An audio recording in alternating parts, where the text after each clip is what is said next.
Today, I've been assigned the task of answering the following question: for whom should a Christian vote? And I'm sure it's out of brotherly love that Bruce gave me this topic. The subject of politics can be an emotional topic for many people, Nathan. So I understand we're going to have varying political opinions, but I do not think it's accurate to say that religion and politics don't mix. In fact, the Bible addresses many political issues. The scriptures talk about the role of government, how we should respond to the government, and much of our own country's laws have taken root from the Bible. Christians should be concerned because God is concerned about civil government. 1 Peter 2:13 tells us that we're to submit to the governing authorities, and 1 Timothy 2:2 urges us to pray for those who lead. Saying that religions and politics do not mix is just an excuse so people don't have to talk about the two as they relate to each other. But the Bible's not silent on the matter. There are several key issues to consider, especially in light of the fact that the inspired Word of God is given to New Testament Christians and is for all men, for all time, living under all conditions and all circumstances until the Lord returns and this world is destroyed. So our focus this hour would be considered the issues associated with voting and participating in American civil government elections at the federal, the state, and the local level. So the first thing we're going to consider is just kind of look at the Christian and the civil governments they have lived under, both past and present. We Christians have a lot of relationships in our lives. We have a relationship with God through Christ and relationships with those that are in the church. We have relationships within marriage and family. We have relationships with our neighbors. We have relationships with our employers or maybe even our employees if you own a business. But in Romans 13, Paul addresses another relationship that we have, and that is with civil authority or civil government. When we think about the original recipients of Paul's letter, we can certainly understand the importance for the apostle to touch on this subject. The Christians in Rome lived in the capital of the world at that time, the seat of civil authority and power. In their midst lived and ruled the emperor and the senate. The civil government of Rome had brought many blessings to the portion of the world that it ruled. It brought order, it brought security, it brought civilization, it brought the ability to travel on the roads, extensive roads that they built. It brought trade and prosperity, it brought architectural, scientific, and technological advancement. On the other hand, there were many, and rightly so, criticized that Roman rule brought curses also. Cruel suppression, blasphemous emperor worship, oppressive taxation, and many other such criticisms. How is the Christian to regard and interact with Rome's civil authority and power? Interestingly, in Romans 13, Paul chooses not to address imperial Rome and the emperor. In describing civil government and those in positions of authority, Paul uses the most general terms. He doesn't discuss any specific form of government, nor any particular type of civil office, and I think that's purposeful. The truths brought to us in this passage pertain to all forms of government and every type of office of civil authority. It applied to the Roman Empire with its emperor, its councils, its senators, tribunes, praetors, governors of Paul's day, just as it does to our president, Congress, Supreme Court, governor, mayor, and any other office of authority in our own civil government today. In Romans 13:1, Paul states, "For there is no power but of God, the powers that be are ordained of God." Whatever civil authority or power one may have in this world, it is a delegated authority and power from God, the sovereign. Whether it be an autocracy, a democracy, a monarchy, an oligarchy, or a plutocracy, or a republic such as we have here in America. Also, Jesus told Pilate in John 19:11 Thou couldst have no power at all against me, except it were given thee from above. Just like the home and marriage are God-ordained institutions, so is civil government. And just like some homes and marriages stray outside the boundaries that God has set, thus are not approved of by God, the same can happen with civil government. The context of Romans 13 shows that God ordains not the style of government or the personnel of government, but the function of government. This is easily seen from the context in Romans 13 and elsewhere, where Paul explains both the purpose and function of civil government. The New Testament describes a God-ordained, I would even go so far as to say a God-approved model of government is one that provides for the safety and security of its citizens. We are to pray for all that are in authority that we may lead a quiet and peaceful life in all godliness and honesty. 1 Timothy 2:2.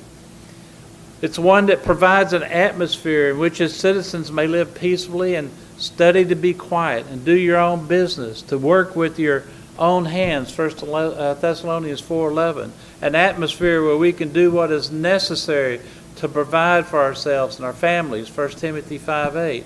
And what is right for our neighbors, that we might fulfill the law and love, Romans 13:8-10. A government that punishes, as Lavelle said, punishes those whose actions are harmful and detrimental to the divinely ordained function of society. For he is a minister of God to thee for good. But if thou do that which is evil, be afraid, for he beareth not the sword in vain, for he is a minister of God, a revenger to execute wrath upon him that doeth evil, Romans 13:4. Reading the passages we just mentioned, we see that, I think in the perfect world, God would have the intent of civil government to be just and fair and promoting righteousness and suppressing wickedness in society. But then we live in the real world. It's not always that way. But in my opinion, any government that fails or refuses to follow the model we just talked about is a failure. I'm not certain how it can be approved of God. Doesn't mean he won't get his will done, Jeff. Yet we are to be obedient except where civil laws cause us to disobey God's law for the New Testament Christian. Obviously, not all governments function according to this model. When governments ignore or depart from their divinely specified function, they soon begin to infringe upon citizens' rights, hindering their freedoms, crushing their spirits, stifling their productivity. Look at some of the governments around the world and the people that live under them. Some governments become so wicked that they slaughter their own people. Regarding our own civil government today, the United States was formed as a republic. I've heard it called a democratic republic, but I think really it's a constitutional republic. According to the Constitutional Republic law and legal definition, a constitutional republic refers to a form of government where the head of state and other officials are representatives of the people and which governs in accordance with existing constitutional law. It is a government of laws, not of men. Since the governing body is elected and their decisions are subject to judicial review, the state is named as Republican. Where people often get confused in regards to the United States is the difference between a democracy and a republic form of government. In the U.S., the term democracy applies to the right of the people to vote first for representatives and elected officials of the constitutional state. And secondly, the ability to vote for local and county and state matters that directly impact the community but fall outside of the scope of the constitutional republic. Since supreme power is held by the people, a tribute to the rights of the individuals themselves, supposedly, there are no legal rights given to the government under the Constitution to regulate the day-to-day lives, your property, or nor pursuits of the people, only in respect to constitutionally approved law itself. The U.S. Constitution states that the government is to establish justice, ensure domestic tranquility, provide for the common defense, promote the general welfare, and secure the blessings of liberty to ourselves and our prosperity. By contrast, a pure democracy, if you have a pure democracy, the majority is essentially the moral or immoral ruler of the minority. It is not a system of equality. The majority assumes the right to make laws, regulation, policy which promote only their opinions and their lifestyle with no protections in place for the minority. However, a constitutional republic has no latitude to step on the rights of the people, whether it be one person or the whole society. We, the people, must be responsible for ourselves, to live with the consequences of our own actions, whether they be favorable or not. This is our freedom. Sounds much like free will, doesn't it? We have been granted the liberty to choose our representative leaders. As the first Chief Justice of the United States Supreme Court, John Jay, said it, Providence has given to our people the choice of their rulers. This is a privilege early New Testament citizens of the Bible did not have. Our system of government was established based upon the premise that moral and righteous people would be involved in the political process. That is, that moral and righteous people would select people who shared their godly values and pass and enforce laws that are moral and righteous in character in accordance with God's will for civil authorities, as described in the Scriptures. Noah Webster, speaking of our Constitution, declared, "The moral principles," and I quote, "the moral principles of and precepts contained in the Scriptures ought to form the basis of all our civil constitution and laws. Therefore, when you become entitled to exercise the right of voting for public officers, let it be impressed upon your mind that God commands you to choose for rulers just men who will rule in the fear of God. The preservation of a republican government depends on the faithful discharge of this duty. If the citizens neglect their duty and place unprincipled men in office, the government will soon be corrupted. If a republican government fails to secure public prosperity and happiness, it must be because the citizens neglect the divine commands and elect bad men to make and administer the laws," unquote. I'm afraid that's come to pass.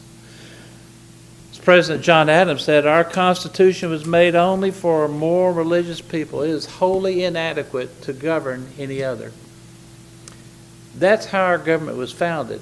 But I fear too many have neglected their entitlement to vote and their duty to vote wisely. What form of government does the U.S. currently have? I believe that we're witnessing a progressive shift leftward toward socialism. It is also, this is my opinion, that we could potentially be on the cusp of another civil war. How do civil wars happen? When two or more sides disagree on who runs the country. They can't settle the question through elections because they don't even agree how elections are best conducted to decide who's in charge. Who decides who runs the country? Well, supposedly the voters. When you have hateful division as it exists in our nation today, but you accept election results, you have a country. When you stop accepting election results, you have a countdown to a civil war. But that's a topic for another day. We're not going to go there. Regarding the liberty to choose our representative leaders because of their knowledge of biblical principles of conduct, Bible students are those who are best qualified to speak and act in ways that best influence government and society. You don't see a lot of people with a lot of Bible knowledge running for office today.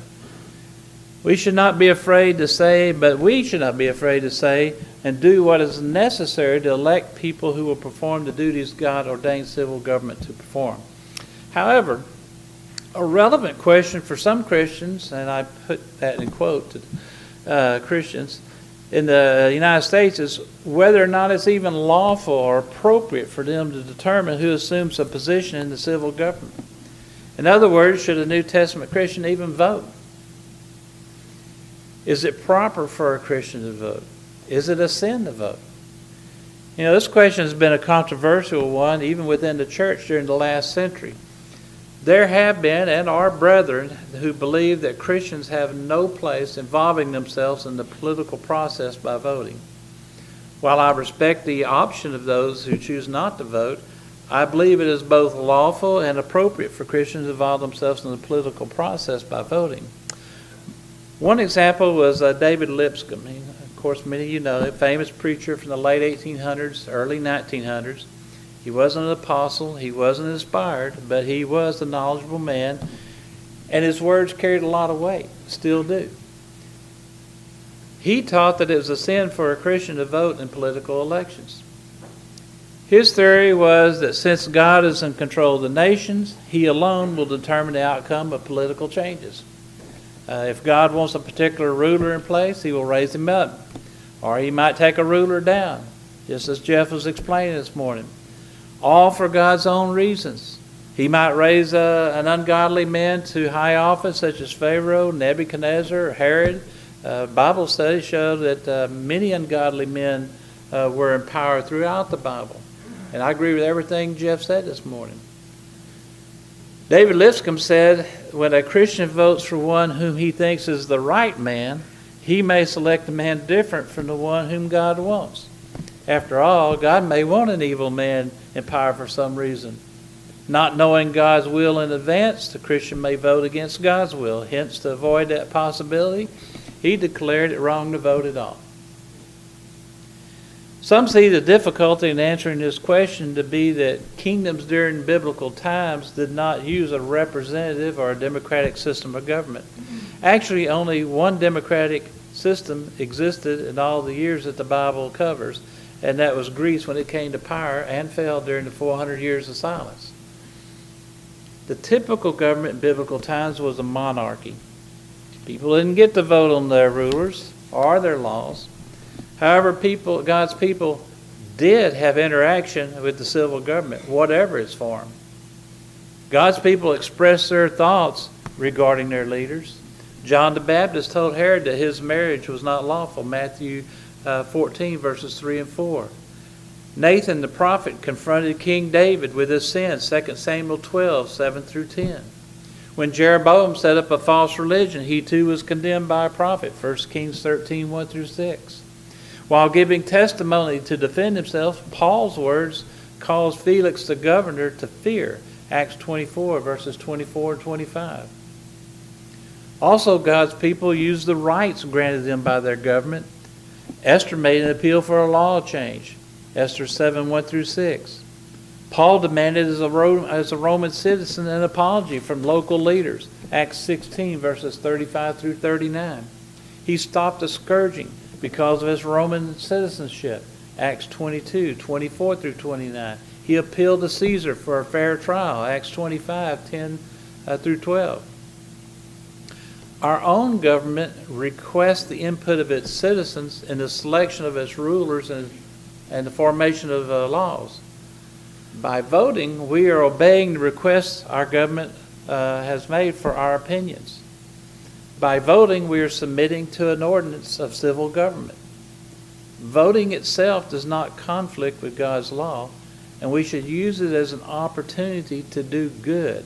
1 Peter 2, 13 through 17, Titus 3, 1 and 2. What about voting against God's will? Well, first we have to acknowledge that we cannot prevent the will of God in any way except how we stand individually before God, who desires to have all men be saved and come into the knowledge of truth. 1 Timothy 2, verse 4. Many will thwart God's desire through their individual free will and sin of disobedience. Mordecai understood that God's will could not be prevented, Esther 4, 13 through 6. No matter which way Esther chose, the Jews would be rescued as a whole.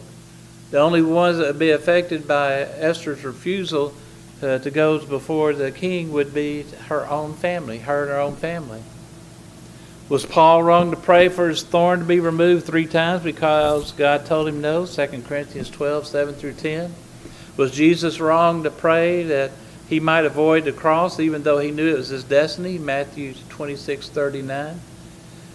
They expressed a desire for a different outcome, but submitted to God's choice, even though it was not their own favored one.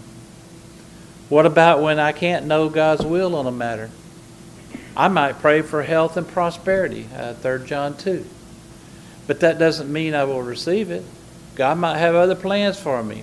But whatever the results, I accept the result. Yet it doesn't mean I avoid doctors or maybe financial counselors. We do the best with what we know and let God handle the result. We are to pray for our food, Matthew 6:11. But I still have to go out and work, 2 Thessalonians 3:10. What is different to pray for our rulers, 1 Timothy 2:1-2, and then vote the best we know how and accept the result as God's will? Some say that Christians belong to Christ's kingdom or Christ's government. We have no business involving ourselves in the affairs of another government. Philippians 3:20 in the American Standard Version says, our citizenship is in heaven. Some say a citizen of one government ought not to involve themselves in the affairs of another government. However, the whole discourse of Romans 13 is to tell us that we are part of two kingdoms or two governments, both of which are divine in origin. We are the members of a spiritual kingdom, and we are part of a civil government at the same time. We seek first the kingdom of God and His righteousness, but as Jesus put it, we render unto Caesar the things that are Caesar, and to God the things that are God's. We can do both and still please God. As for the citizenship argument, we must remember that it was Paul who wrote that our citizenship is in heaven.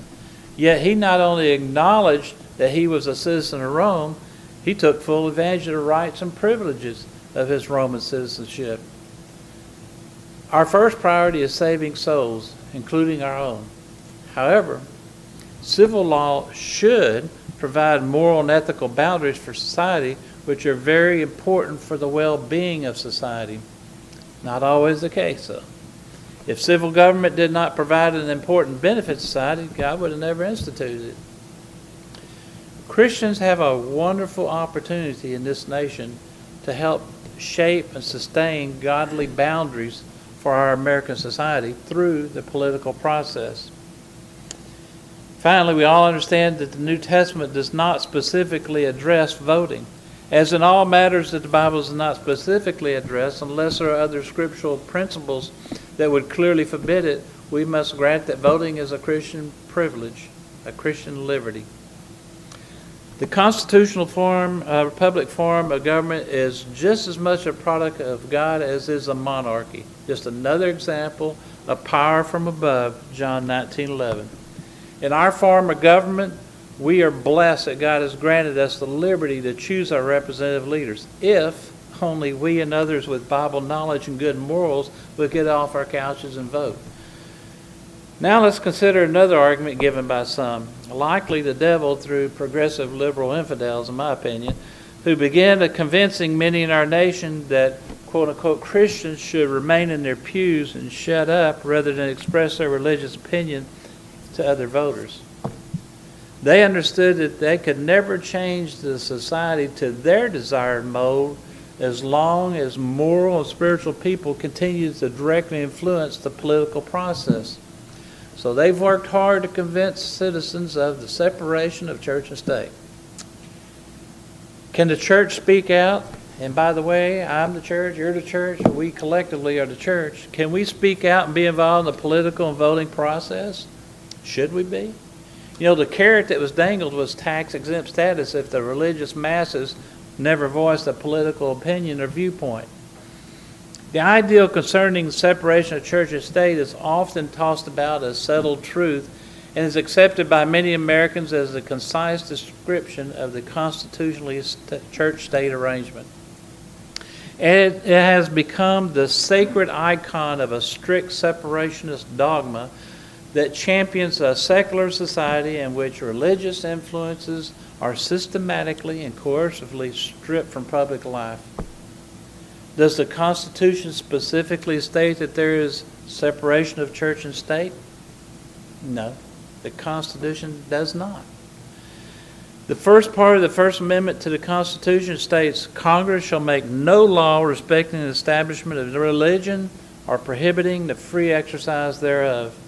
Therefore, it's more accurate to say that the Constitution promotes freedom of religion and prohibits the federal government from inhibiting the citizens' ability to worship as they wish. But the ideal of the separation of church and state is not found anywhere in our Constitution. It comes from a letter written in 1802 to the Danbury Baptist Association, written by Thomas Jefferson, a statement taken out of context. Jefferson was responding to a question from a Baptist church regarding the possibility of the state interfering in matters of the church at some future time. Jefferson responded that there is a separation of church and state, keeping the state out of the church's business. But like many progressive leftists do, the statement has been reversed to say that the church cannot be involved in the state. Thus, building a wall of separation between church and state is arguably one of the most abused phrases in American history. This one sentence from Jefferson's personal correspondence has been uprooted from its original context. It's used to bludgeon people of faith into civic silence and even advance government intrusion into this church, silencing the voice of the faithful and religious people as a whole. The truth is what was feared is coming about. Daily we see the state moving to the business of the church. For example, Canada's courts have classified speaking against homosexuality as hate speech. There are activists who desire the same ruling be implemented in the United States. When we pray for the good of our country, should we not express to our neighbors which way is good, and thus our nation? Obeying God rather than men, why not during the election process remind voters, our neighbors, that homosexuality remains a sin, no matter what their current opinion is? That abortion remains a sin. An innocent life is taken. The murder of millions in this country is an abomination. Spanking is still allowed, or should be, in part of raising children. The government is making laws that interferes with our expression of truth. Prayer by teachers in school and public sporting events have been removed from our schools. Books teaching creationism as an alternative to evolution have all but disappeared. Books teaching about homosexuality, transgenderism, and gender identity, which is the cause of confusion among so many of our young, are taught at the elementary level in some of our school districts across the nation. Truth will ultimately win, even if our nation collapses, as so many have in the past under the weight of sin. Meanwhile, we ought to stand for truth, even if no one else wants to hear it. As a result of following this false narrative concerning the separation of church and state, we have a nearly completely secularization of our society, a cultural transition in which religious values have been gradually replaced with non-religious, humanistic values. Those of you my age and older know how much this nation has changed since the 40s and 50s. This was not what our founding fathers envisioned. Is it too late for our nation to turn around? I'm like Jeff. I don't know.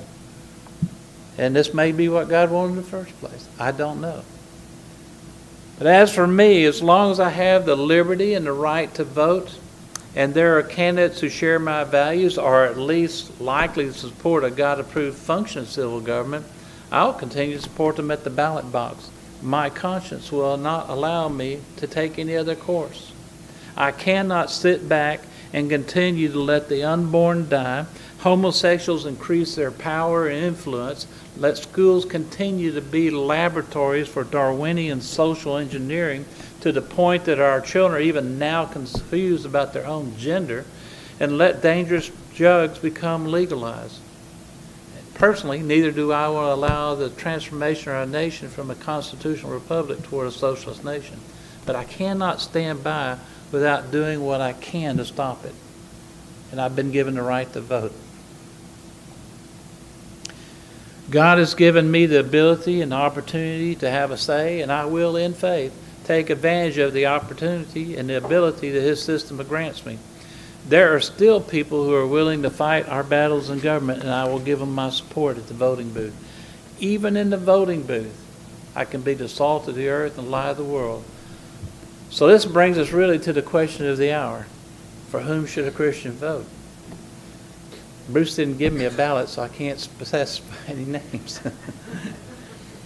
But first, let's consider what's at stake. Are you voting for a county commissioner responsible for roads and bridges in your precinct? Or are you voting for a state representative that introduces and votes on bills representing those who live in your voting district? Or perhaps you're voting for a U.S. House representative from your district who shares equal responsibility for lawmaking with the U.S. Senate. As conceived by the framers of the Constitution, the House was to represent the popular will of the people who elected them. That scares me when I look at our Congress today. Are you voting for a U.S. Senator to represent your state in Congress? While sharing equal responsibility for lawmaking with the U.S. House of Representatives, the Constitution gives the Senate power to approve treaties with foreign nations, presidential appointments such as ambassadorships, cabinet posts, federal judgeships, including approval of nominated Supreme Court justices, the third leg of our government. What's at stake when you vote for the President of the United States? Under Article 2 of the Constitution, the President is responsible for the execution and enforcement of laws created by Congress, even though today Congress doesn't want some laws enforced.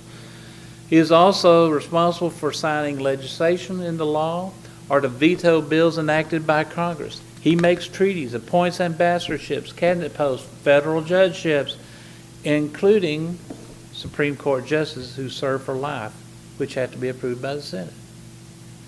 As you consider, there's a lot at stake when you vote for a person on the ballot, and that can differ in scope and impact. We need to be aware of the responsibilities of the person we're voting for and whether they are likely to support and advance a God-approved model of government as described in the Bible. Will they support a civil government that works within the framework of the U.S. Constitution, which they are sworn to uphold, by the way? A Constitution which John Adams said was made only for a moral, religious people and wholly inadequate to the government of any other? Personally, people who support a strict interpretation of our U.S. Constitution are those that I would prefer to support. Since we don't get to vote for Supreme Court justices who serve for life, I prefer to support presidents that will appoint and senators that will approve strict constructionist jurists. Those who favor a strict construction of the U.S. Constitution rather than liberal, loose constructionist jurists who favor giving broader powers to the federal government and loosening us from the constitutional standard. In April 2005, Brother Dub McClish wrote an article for the Gospel Journal, and it was entitled Evolving Standards, in which he pointed out the political, liberal, conservative dichotomy demonstrated in the interpretation of our Constitution. Commenting on a ruling the court made in 2005, one of the Supreme Court justices wrote in the majority opinion that, quote, "The court must consider the existence of evolving standards in deciding which matters and such matters, and it is proper that we acknowledge the overwhelming weight of international opinion," end quote. Brother Dub commented, quote, "Have I missed something along the way? I thought these august adjudicators swore to deliver their decisions based solely on the laws of the United States, particularly the Constitution, rather than on the opinions, practices, and laws of other nations," unquote. What is a evolving standard, Lavelle? I mean, is that like when you go to a hardware store and ask for a yardstick and they want to sell you the new 4-foot model? I mean, what is that all about?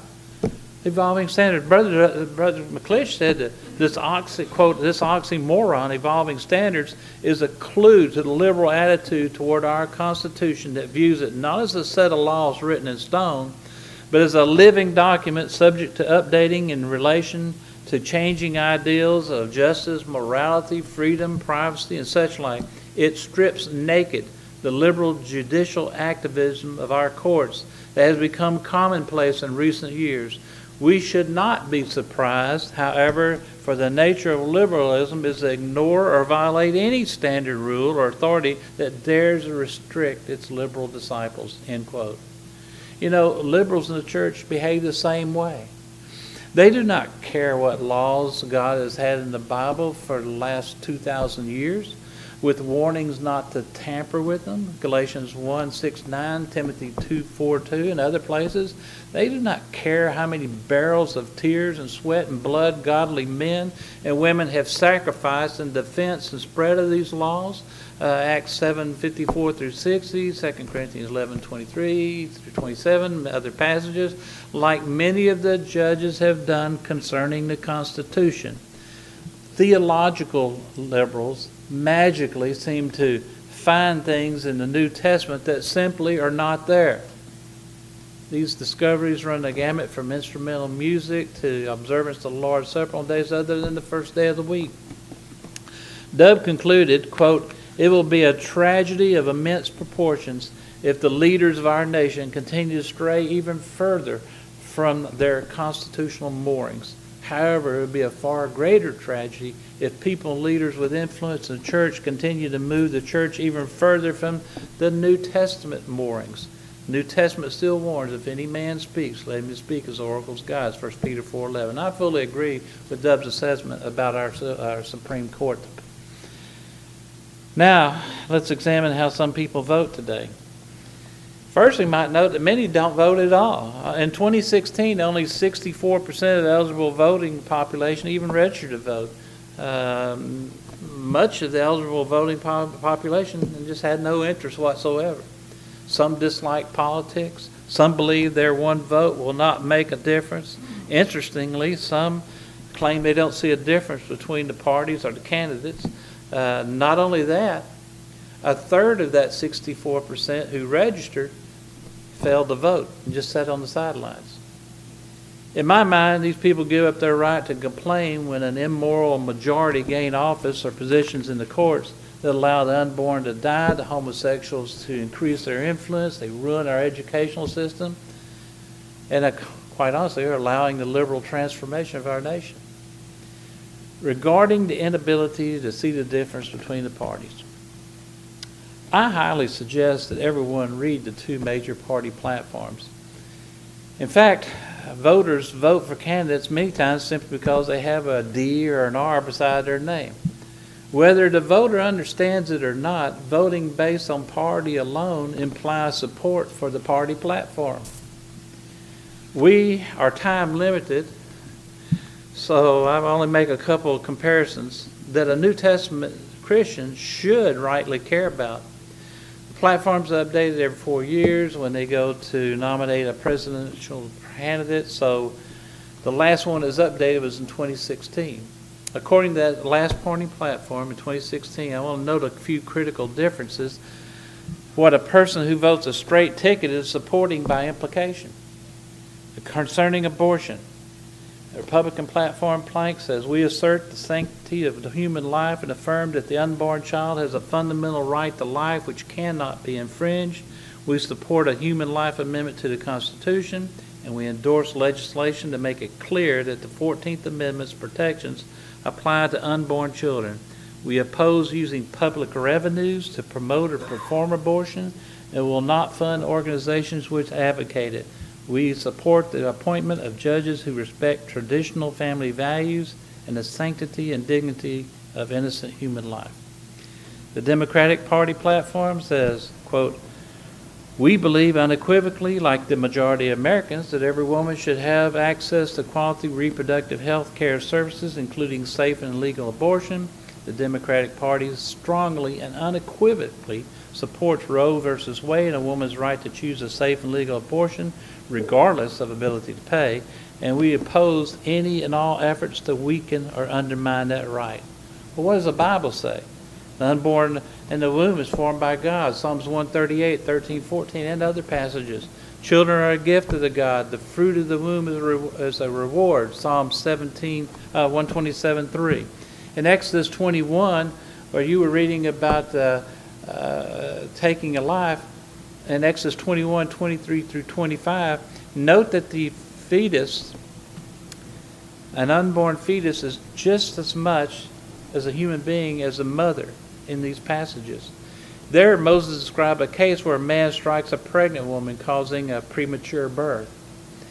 If there's no harm to the child, the man is only fined according to the judges. If harm results, punishment is to be meted out proportionate, including life for life. That baby in that womb was a life. Also note that the death of innocent blood is an abomination of God, Proverbs 16 and verse 17. I'll let you determine which one of those two-party platforms most closely represents Bible teaching and God's will regarding the innocent life of the unborn. What about same-sex marriage? Republican platform says it supports marriage as legally defined between one man and one woman, opposes activist judges which recognize gay marriage or civil unions, condemns the U.S. Supreme Court's decision that legalized same-sex marriage, pointing out that 5 unelected lawyers robbed 320 million Americans of their legitimate constitutional authority to define marriage as a union of one man and one woman, end quote. Democratic platform says, quote, I got to shorten this up, but they oppose defining marriage between one man and one woman. They support non-discrimination and equality under the law for same-sex couples, and they applaud the U.S. Supreme Court decision that legalized same-sex marriage. What does the Bible say? Jesus answered the same-sex question in Matthew 19, verses 4 and 5. Where it's written, that he answered and said to them, have you not read that he which made them at the beginning made them male and female, and said, for this cause shall a man leave father and mother, and shall cleave to his wife, the twain shall be one flesh. Marriage was designed for those created a natural male and a natural female, as were Adam and Eve, just as God created them. From the beginning, this was God's design. Jesus defined marriage also, you might note, as instituted and regulated by God, not the state. Marriage is a divine institution. It's not a civil one. God determines what constitutes a proper marriage, not man. And once more, I'll let you determine which of those two-party planks most closely resemble Bible teaching and God's will for marriage. You know, again, I highly recommend that everyone read the two major platforms, party platforms for themselves. I have, and that short list right there, list of differences, does not allow me to blindly support the Democratic platform. I understand just because the individual has a R or D beside their name, that does not mean that they're going to support every one of the individual party planks. But it does cause me to wonder why they would associate with one or the other as a whole. Examine the individual candidates. Determine which one is going to best support our nation and its Constitution as intended by our nation's founders. Understand what politicians stand for. Pay close attention to their words and their actions. Do their words and actions match?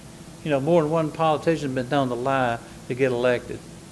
Then vote for the individual that you believe will best support the laws and duties that should be enforced by civil government as defined by the Bible, a civil government that provides for the safety and security of its citizens, that provides an atmosphere for which its citizens may live peaceably, minding our own business, the ability to work, provide to work with our own hands, provide for our families, and punishes those whose actions are harmful to a divinely ordained function of society. And then you just have to accept the results as God's will. So, however you vote, don't ever think that the President, Congress, or the Supreme Court, or any other office will be the Savior of this nation. Jesus and His gospel are the only hope for this nation and the righteous individuals that make it up. Spreading the gospel is our only real hope, and that is the work of the Lord's church, the pillar and ground of the truth, 1 Timothy 3:15. Thank you for your time.